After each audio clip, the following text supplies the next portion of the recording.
As the official healthcare provider of Minnesota United, Allina Health is dedicated to delivering pro-level care for our loons. But our partnership goes much deeper than what happens on the field. From our shared support of youth-focused nonprofits like Roots for the Home Team to empowering adaptive athletes through the MNUFC Power Soccer Team, Allina Health and Minnesota United are committed to making our communities all together better. Learn more at allinahealth.org/loons.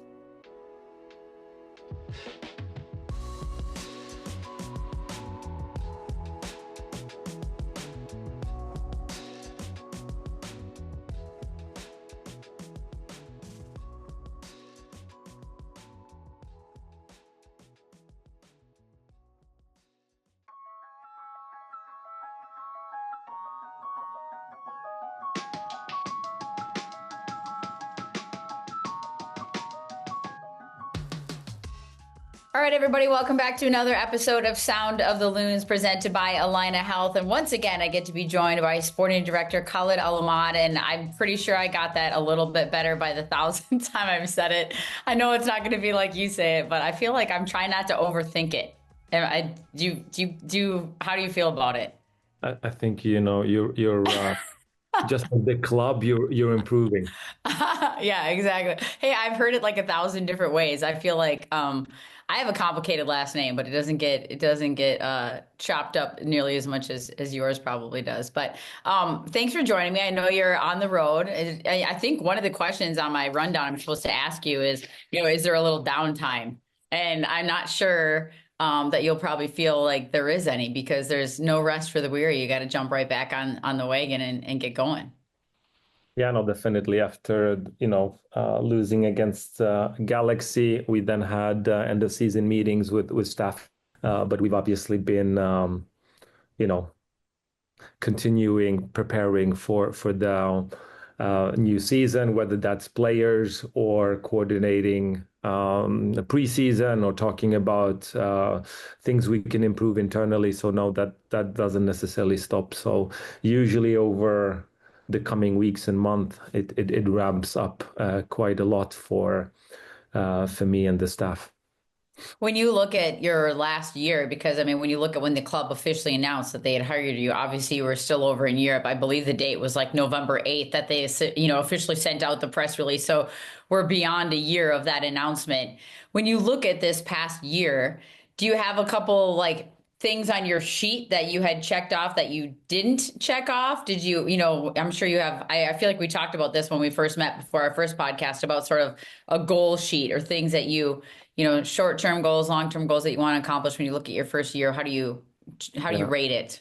So announcement was in November. The first date I was working for, the club was like December 17th. So it's 5 days away from a first year anniversary. I think we've accomplished quite a lot. So I would say the list has been, not completed. It just evolves. So once I cross off one thing, that one thing evolves to the next level. But yeah, we have the right staff in place. The recruitment and scouting and data analysis department is continue to evolve and be reassessed and grow. Sports science, medical. It's quite interesting looking back at, the 9 months. It's been, 12 months. But then when I actually arrived was the end of January, and now sitting and preparing for first preseason, which should be a bit calmer in terms of, changes with staff. I would say yes, the list never ends. It just evolves. And it's been a fun and challenging year. When we look at, I remember talking to you, and clearly we all know you're incredibly focused on the sporting side and the player acquisitions, but you also said the biggest acquisition and transfer you'd make would be your family coming over here. How would you rate that so far? How are the girls? How are your wife doing? This is kind of the first holiday season over here, the first real smack of cold in your face, and you're sitting in San Diego, so you probably don't want to rub that in too much. Yeah, no, I did send my wife a video of San Diego, and she sent thumbs down back. Um, I think the move for my family is going well, trying to get adjusted. My daughter just started uh, playing a little bit of soccer. Um, Lifetime Fitness is a savior for us in terms of, kind of the babysitting part. But in general, everyone's been nice and supportive. And the most important thing is for them to just kind of feel that this can be home or is home.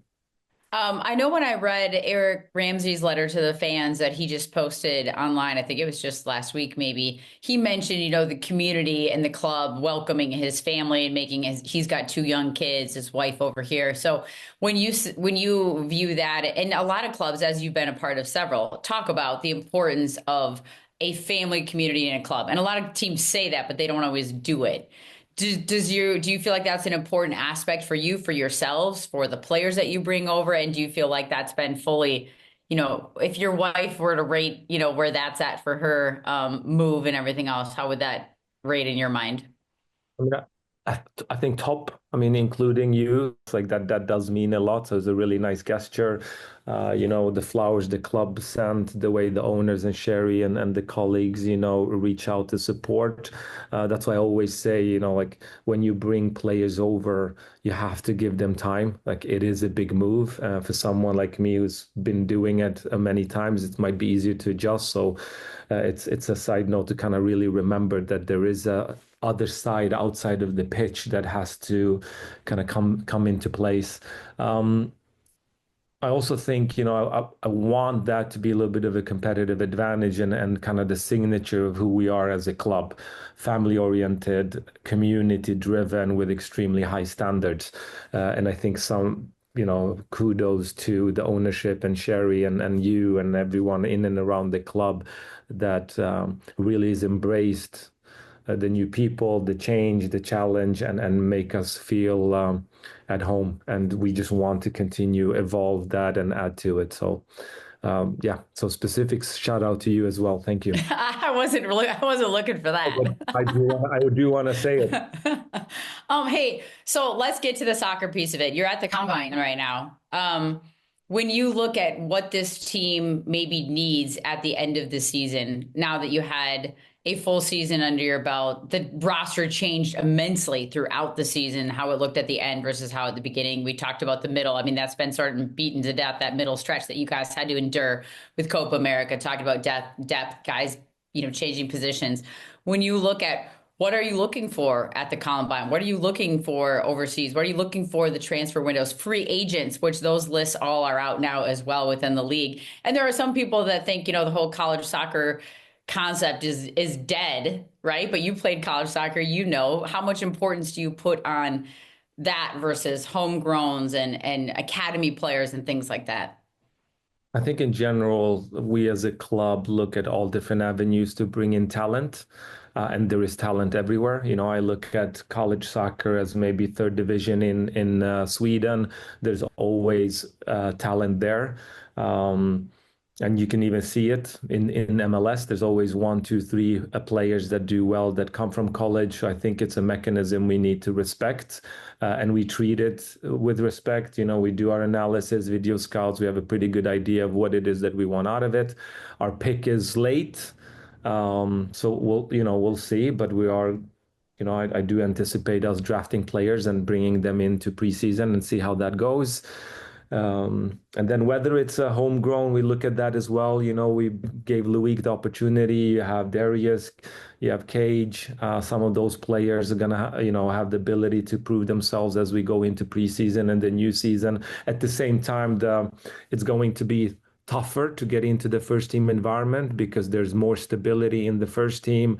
The foundation or the core group is grown because we added Yeboah, Pereira, Diaz, Kemet, Anthony. So there's definitely that level has raised itself. But in general, we look at talent everywhere. Every avenue gets its own specific attention, pending where we are during the year. In terms of positions, one, I always look at what best talent is available.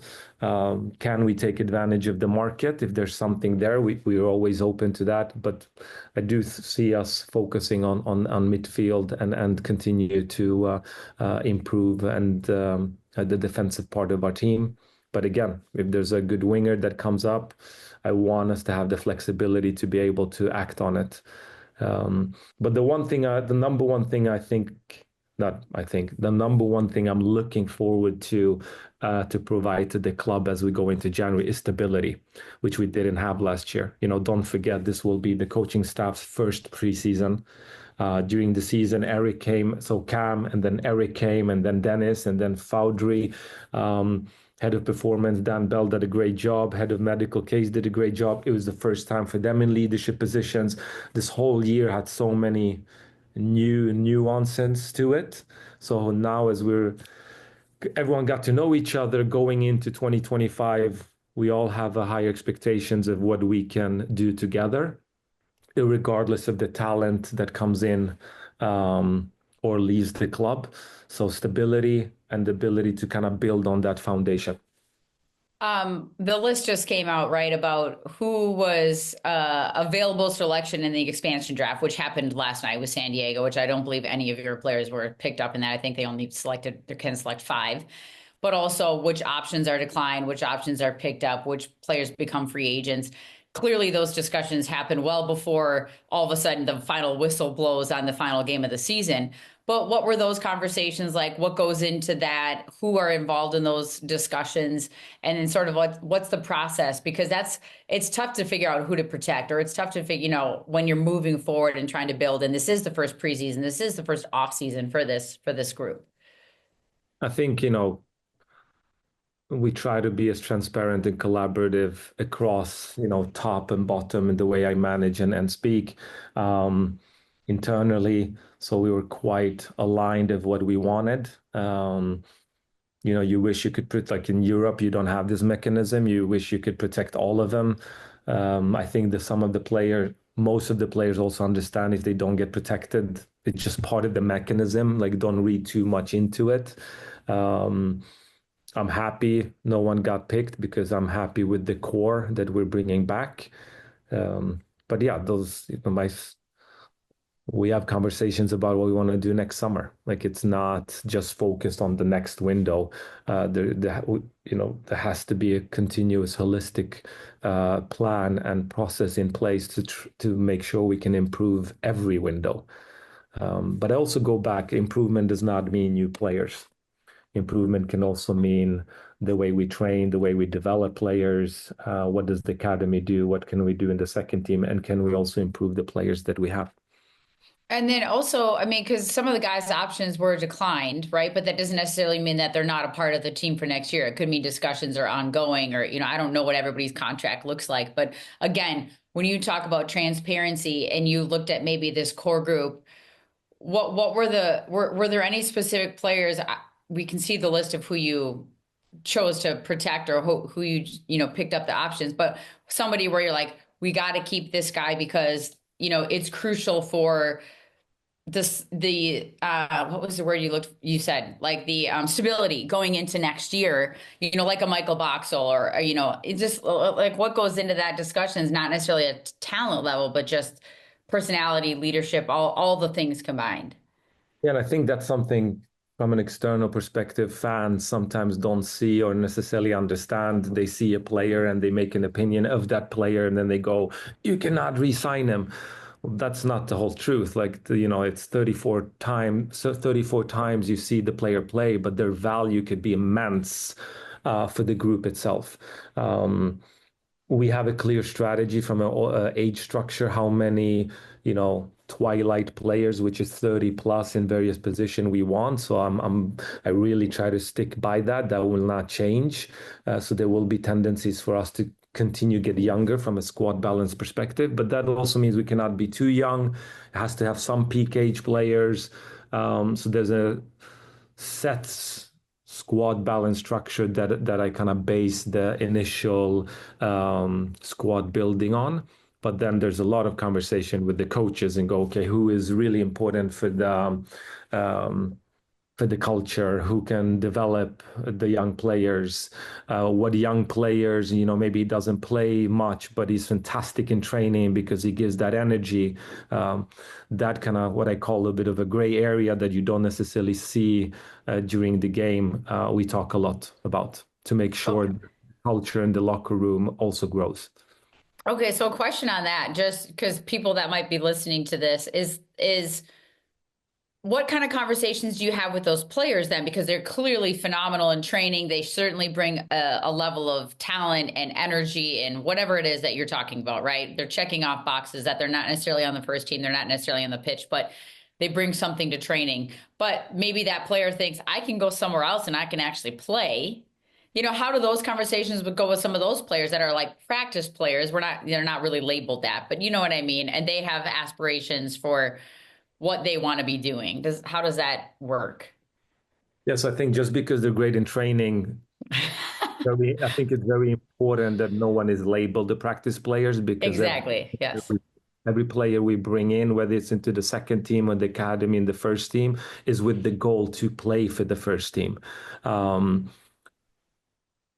those players that don't necessarily had as many minutes as they expect, the plan is quite clear, saying if you continue doing this, at some point that chance will happen. And I think Rosales is a great example of his development this year. Tani is another good example. Harvey is another good example. Just Sangbin's growth as well. So just because one season you didn't play much, or there's a period you didn't play much, well, suddenly you can find yourself in the game. Luik is another great example. So that drive, I think, over time will benefit the player. And in the meantime, it benefits the group, the way we train, and the intensity and the quality. When you look at the players that you brought in the secondary transfer window, if you kind of went one by one and just graded how they wrapped up the year, because it is so difficult to come in the middle of the season, or really the second third of the season, and adapt to a new country. When you look at, obviously people could see what Calvin Yeboah did, but from your perspective, what your expectations were and how he contributed to the team, maybe all encompassing Joaquin, what he did or maybe did not do in your expectations in this short, period of time. Diaz as well. I mean, just to hit on a couple of the guys that got maybe the most minutes. Yeah, I mean, we can go through. I mean, all of them we traded for Anthony Markanich. We got exactly what we wanted out of him. Versatility, pace.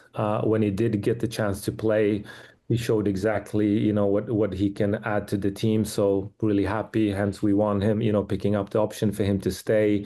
You have Komet. Okay, Komet didn't play much, but you sign 6, 7 players. There's always one or two that need a longer time to adapt. It could be the level, it could be the athleticism, it could be outside of the pitch. It could also be a little bit of quality that he needs a little bit of time to adjust. And I think maybe something we might have learned ourselves from an example like Victor, is that if you throw them in too early and they don't do well, their confidence drops and it's really hard to come back. And because we had a good foundation, in the summer going into the fall, we were a bit patient. And we also changed, right? Every game was a cup final for us to get into the playoffs. And then when you're in the playoffs, you don't make many changes.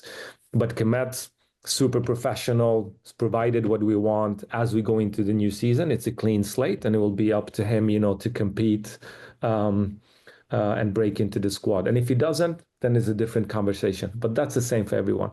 Then you look at Diaz, started off a bit shaky. Then I thought, his pace, his ability to play across the back line was really good. And his development will just continue. I mean, you saw when he had a really good game. And then there were some ups and downs, but he produced and helped. You then have Pereira, technical, intelligent. I'm quite confident we'll continue to see growth and improvement. I said it before, and I think, if you compare when Lodge first came in the summer or when Sangbin first was bought, like all these players need a bit time. And then Yeboah came in and hit the ground running. I also think speaks to Yeboah's experiences because he's been on loan quite a lot and he's the player that's had the most challenges in his career. He's been in Italy, he's been in England, he's been in Germany, he's been in Belgium.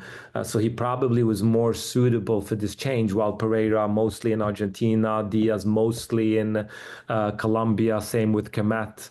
Um, but a big shout out to like the player ops team, Angie, Alex DeRosa, Aaron. Like again, there's so many people in the background do such a good job to help the players.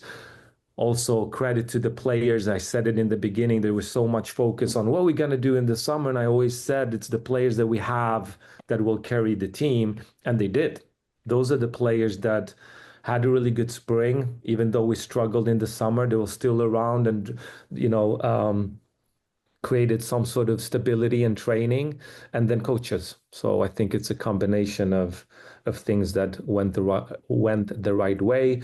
I'm happy with the transfer window, and I anticipate even these players continue to become better because they'll be their first preseason. I just want to ask you because we didn't even talk about the LA Galaxy game. I don't know how much you even want to talk about it, but I wish I was in I don't know where you were sitting for the game, but when Yeboah hit that goal, like I don't know what was your all reaction because I was at home watching with my family and we all just like jumped off the couch because that was like ridiculous. Is that what he's capable of?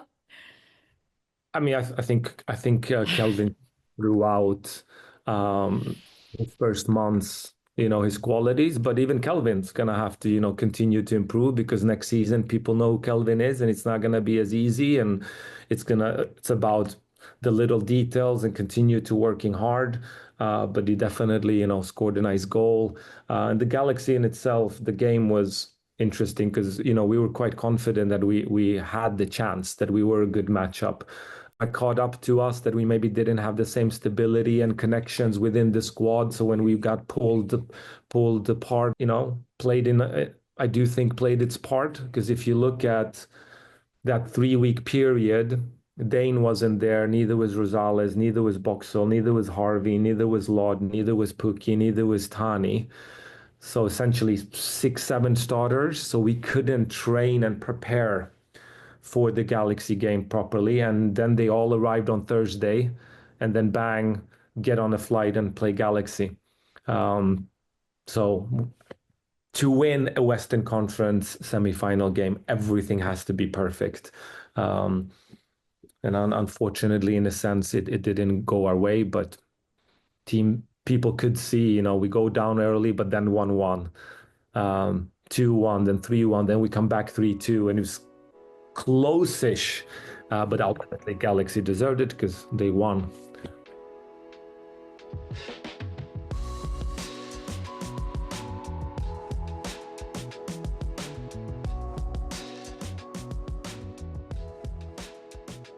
The holidays are here, and that means it's time to get gifting. Get your hands on MNUFC's Holiday Hat Pack this festive season to give that special Loons fan in your life a spot at the first 2 home games at Allianz Field in 2025, along with limited edition waffle knit Loons hat. Visit MNUFC.com/holiday pack for more information on how you can win your gift giving this year.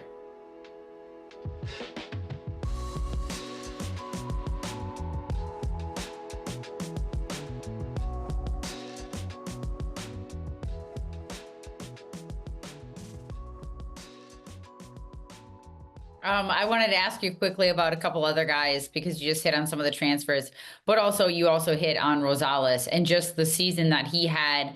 He had an incredible amount of assists a little bit earlier in the year. It tailed off a little bit because I also think too teams adjusted to what he was capable of. He kind of shot out of a cannon in the way he was playing and the way he was being utilized. And they got that goal later in the season, which was fun to see him get because he kind of deserved it after all the hard work he puts in on the wing. But what did you see from him and what is his future? And then what does that look like? Because these guys are just raising their stock. I mean, you were at the Vikings game. You've heard all the conversations about Sam Darnold. He's like now maybe the most expensive quarterback and nobody thought he could do anything. I feel like Rosales could be much the same way where his stock is rising.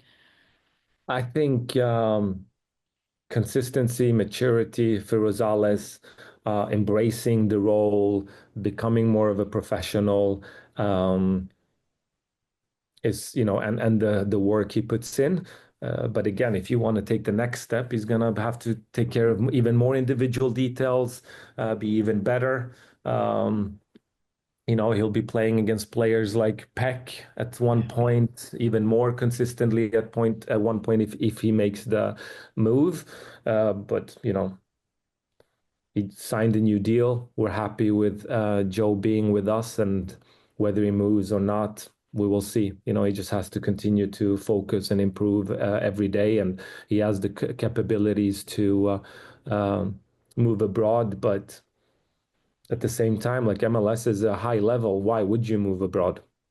Are you going to move abroad just because moving abroad? And is Belgium or Holland and some of these leagues actually much better than MLS? Not sure. When you look at a player like Tanny, who also signed a new contract, I know how did he embrace bringing in Calvin Yaboa? How did he embrace? You talk about maturity. He's always seemed more mature every time I've talked to him. I just feel like he has this like vibe about him, but he's kind of a old man in a young man's body. But how did he embrace that? How do you characterize his season? And then, as I said, embrace that you brought on a number nine in the midst of him kind of having a breakout year. I think talking about college, Tani is a pretty good example, right? Goes from college, um, doesn't play much, goes on loan, somewhat forgotten in a sense, has an inner belief, confidence in what we can do, has a bit of consistency of staying healthy, comes in humble, open, wants to improve.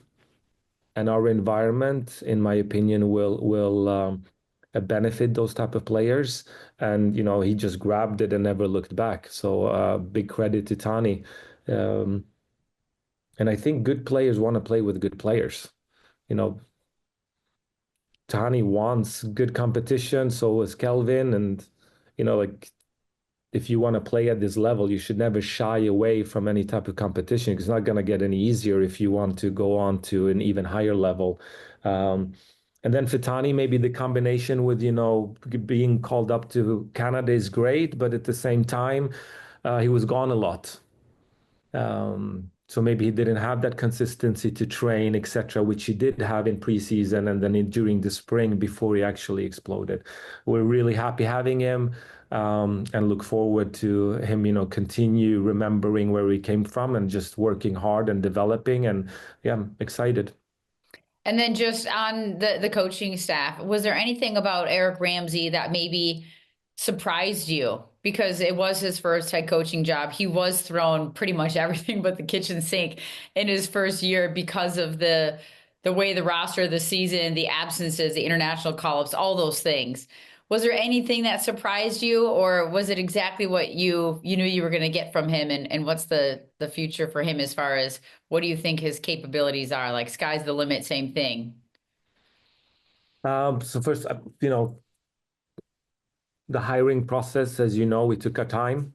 And I go back to giving credit then to Cam and the players and Jeremy and the people that, kind of supported me and steadied that ship in the beginning. Like that should not be forgotten. And I think it's important to be part of the conversations because that created the platform for when Eric came, um, very smart, communicated, embraced the less is more, and made the adjustment as it came along. When we hit the wrong period, stayed calm, positive.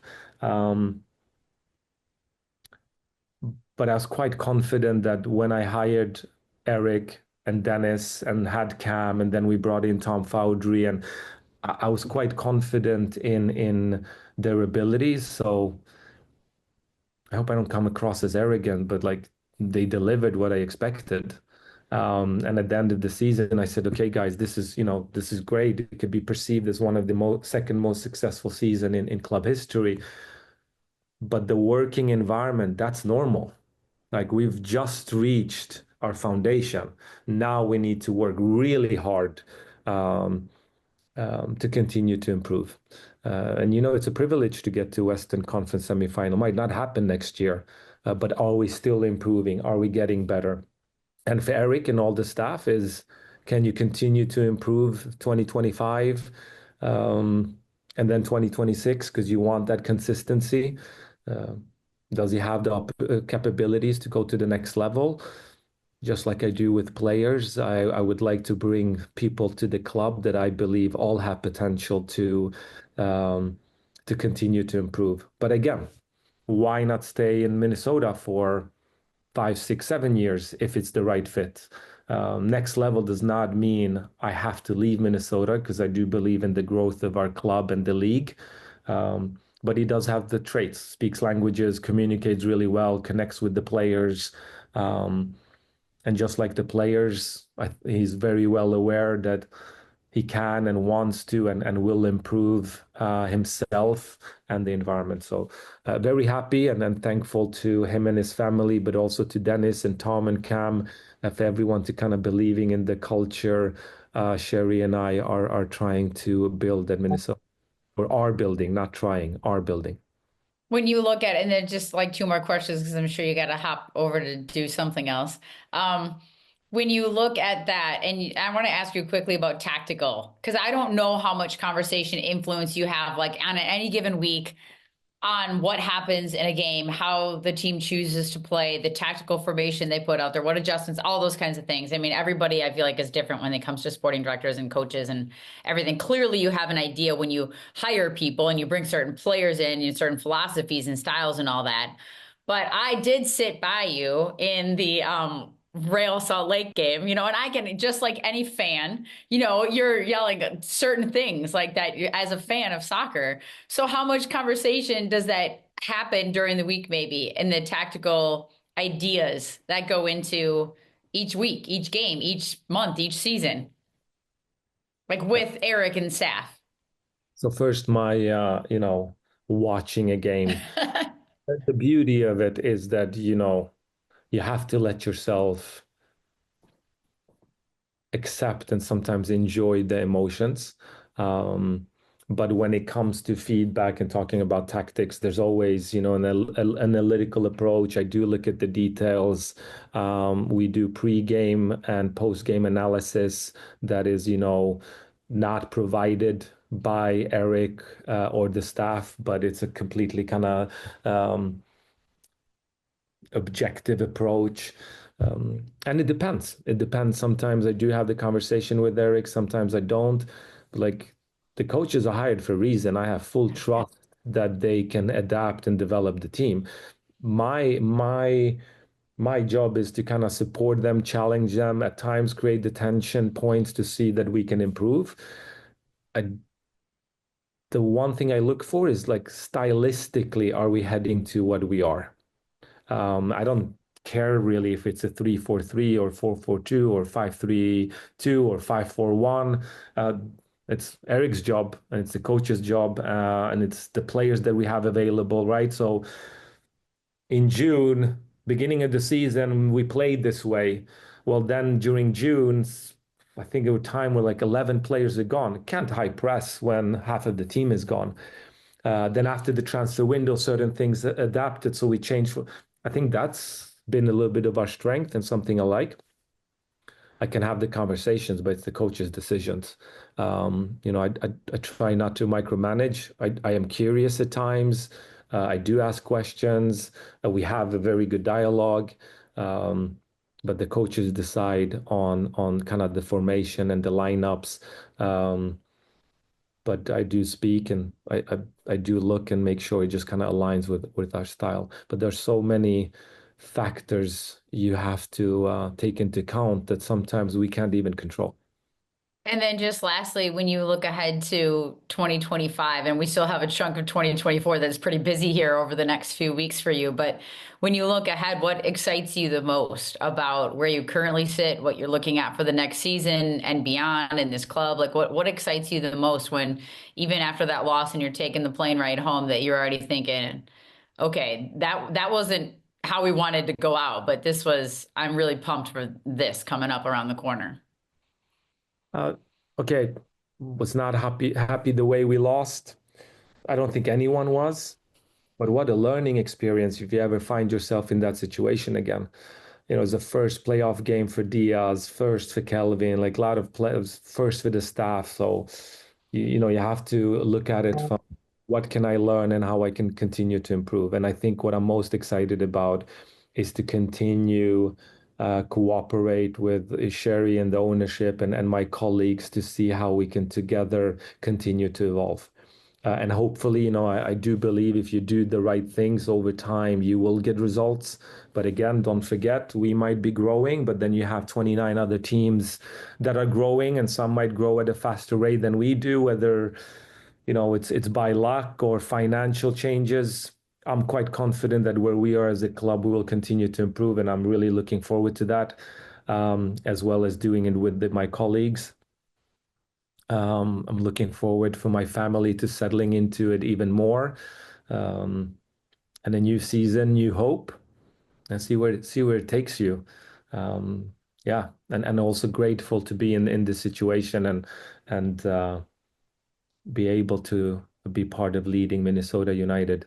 But it's kind of the small things that I look forward to because again, you don't you don't know. I think I might have said it to you. LeBron James, arguably one of the best basketball players, um, in a sport where one player can make a very big difference.